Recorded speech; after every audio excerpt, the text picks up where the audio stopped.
During this time of the year, I feel a very strong urge to disconnect. Yet, I still want to feel connected.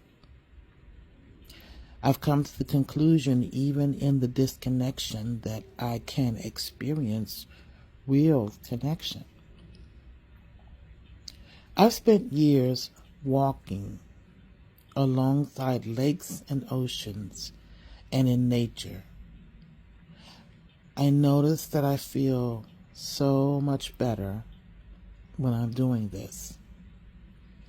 During the summer of 2023, I spent some time traveling to visit friends who lived in the countryside, and I noticed it felt really good to drive along those roads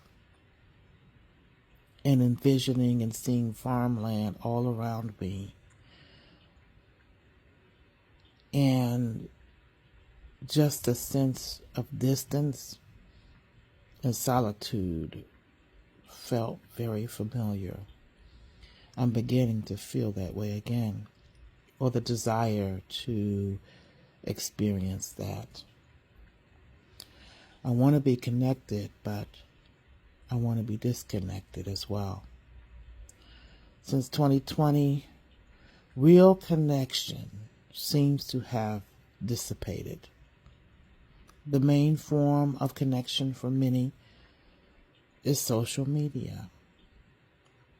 Likes, follows, comments seem to be the present dopamine, with the additional distraction of playing the algorithm game.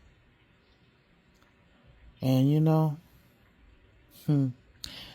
this becomes exhausting, leaving little room for organic, raw interaction.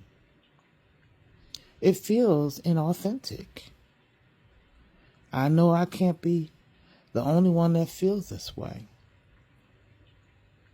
The other morning I was driving, and I love looking up at the sky, and I love the feel of the sun on my face. But then I began to look up and see all kinds of streaks in the sky.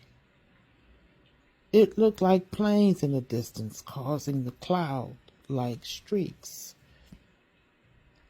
I recall periodically seeing this, whatever it is, over the years. For years, people would say, these are chemical trails spraying over us. It's bewildering when you begin to awaken spiritually and begin to look up and look around you. So yeah, I believe all my life I've been awakening, shifting between the awakening mode versus slumber during this experience of living. Yeah. I don't talk very much in this way to many people, only to the like-minded. But these are the types of thoughts I wake up to, but rarely share. Look, I'm just going to go find some water. Let me go stroll in nature so I can detoxify my mind and listen for next steps. Perhaps I just need a long retreat.